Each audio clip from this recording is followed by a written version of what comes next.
Guling Mbak Kris maling. Orang arang guling nek wis ngadeg iki keris iki ana nyonyine Pamong Praja iki. Istimewa iki pokoke nyonyine sik apik.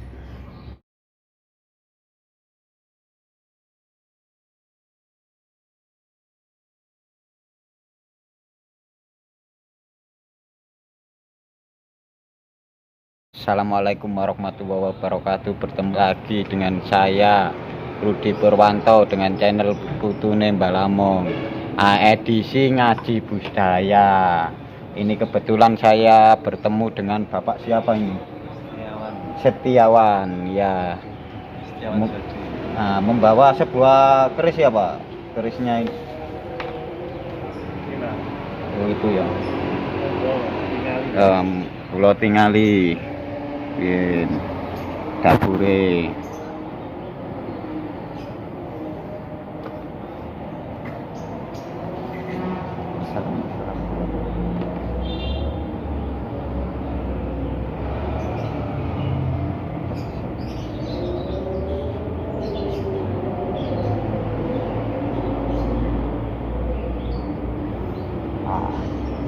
Ini pusaka Pandawa ya, Pendawa dapur Pendawa 5. Ada jogokan rangkap ya, jogokan 2. Ini pusaka Pendawa 5. Nah, kebetulan istimewa pamornya ini melati ronce, kalau nggak salah melati ini. Istimewa ini. Nah, ini kalau saya lihat dari segi misterinya ya. Kalau saya lihat dari apa ya? Nyonyi, ibarat nyonyi itu kan apa ya? Murni dari Gusti Allah ya. Jadi nyonyinya ini murni dari Gusti Allah. Kalau saya lihat dari nyonyinya ya, ini untuk nama pusakanya ini Pamong Praja. Ini Pak Pamong Praja ya kalau secara misteri ya. Nah, ini diperuntukkan untuk para pejabat. Seorang pamong, orang yang mempunyai pengikut banyak. Semisal kasun, kades, lurah, atasan, bos-bos itu ya, agar apa ya, anak buahnya nurut. Ini Luk 5. Nah, Luk 5 ini kalau dilihat secara misteri yaitu tadi namanya Pamong Praja. Ini pusaka Pamong Praja. Kalau dilihat secara kasat mata ini dapurnya Pandawa ini dapurnya. Nah, istimewa sekali ya pamore melati ronce. Melati itu simbol dari apa ya, keharuman, kesucian ya. Nah, ini dari pamor ini kita bisa mengambil hikmah atau filosofinya ya, agar selalu berpikir positif, terus berbuat yang baik-baik ya. Apalagi simbol melati itu kan kesucian ya, kesucian jiwa raga ya. Jadi insya Allah mampu membuat keris ini agar orangnya itu selalu melakukan hal-hal yang baik dan berpikir positif. Nah, untuk mengulas lebih detailnya, simak video saya berikut ini. Assalamualaikum warahmatullahi wabarakatuh. Salam Rahayu. Bertemu lagi dengan saya Rudi Purwanto dengan channel Putune Mbak Lamong. Nah, untuk edisi kali ini ngaji budaya ya. Kali ini saya mau mengenalkan dapur keris Pandawa Jinarito. Nah, Luk 5, kebetulan 5 ya, angka 5 itu rukun Islam ada 5 ya. Menurut sejarah pewayangan, cerita sekilas cerita Sunan Kalijaga ya, digambarkan melalui kesatria Pandhawa 5. Nah,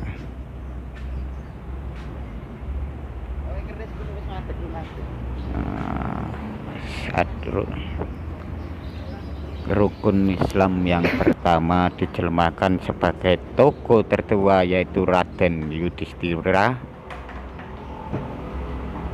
alias Puntadewa dengan senjata pamungkasnya Jimat Kalimusodo. Nah, Jimat Kalimusodo digambarkan dalam Islam ya, itu kalimat syahadat.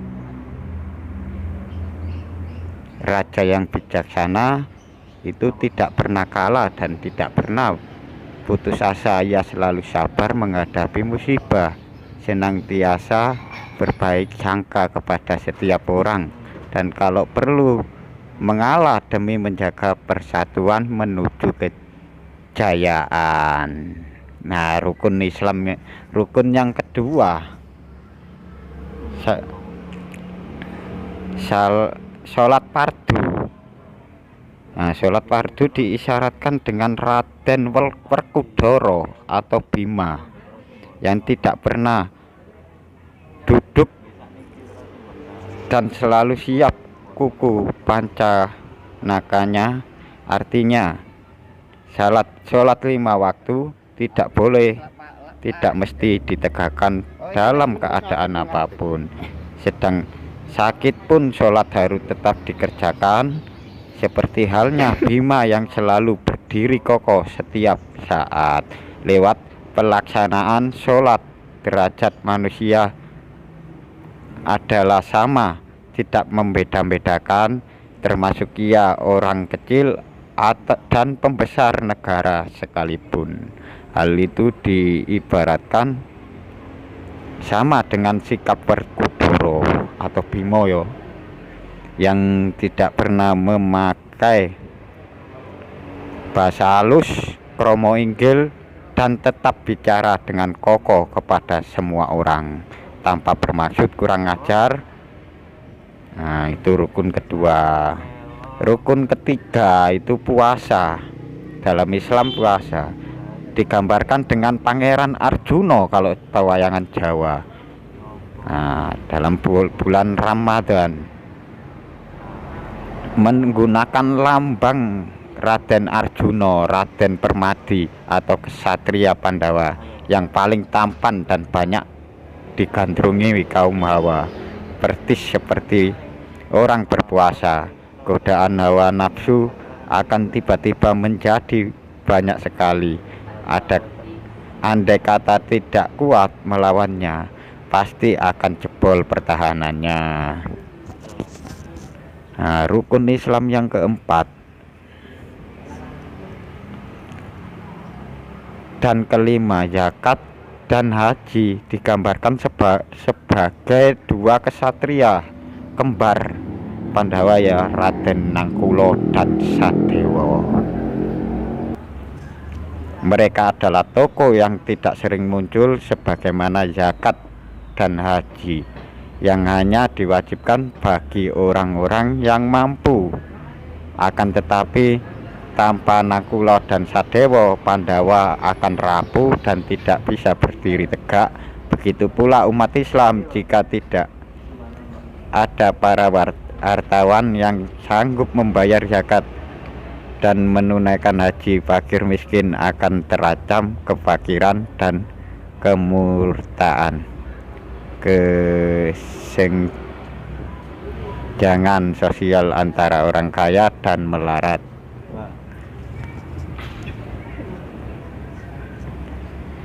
Nah, itulah tadi gambaran ya dari Sunan Kalijaga ya, keris Pandawa 5. Nah, ini kebetulan ini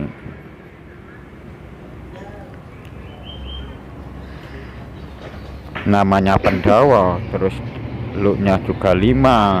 Jadi filosofinya itu mengingatkan kita agar teringat dengan kewajiban orang Islam, ya rukun Islam yang ada 5 itu. Dulu itu Sunan Kalijaga itu saat berdakwah ya, dia selalu memadukan agama dan budaya. Misalnya saat dia dakwah sambil,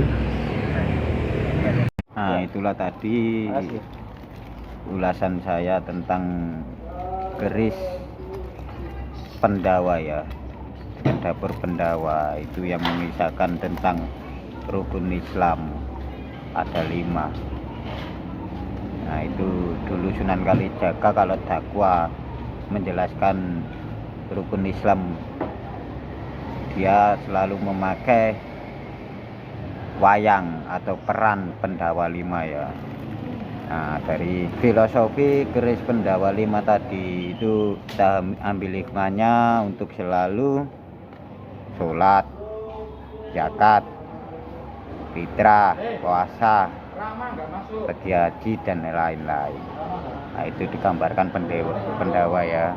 Nah cukup sekian ulasan dari saya,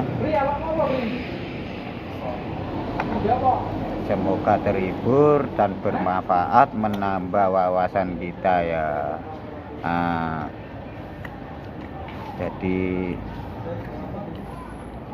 dulur-dulur yang belum pernah ngaji budaya tentang pusaka ya, dulunya belum ngerti, melihat video barusan jadi ngerti dan terus belajar dan terus belajar. Nah, semua yang kita lihat di dunia ini ya, semuanya yang terlihat nyata itu belum tentu benar. Jadi mari kita terus belajar dan belajar, meskipun hanya sekilas melihat tontonan video gitu loh. Nah, salam rayu, saya akhiri. Assalamualaikum warahmatullahi wabarakatuh. Jangan lupa like, subscribe, dan komen.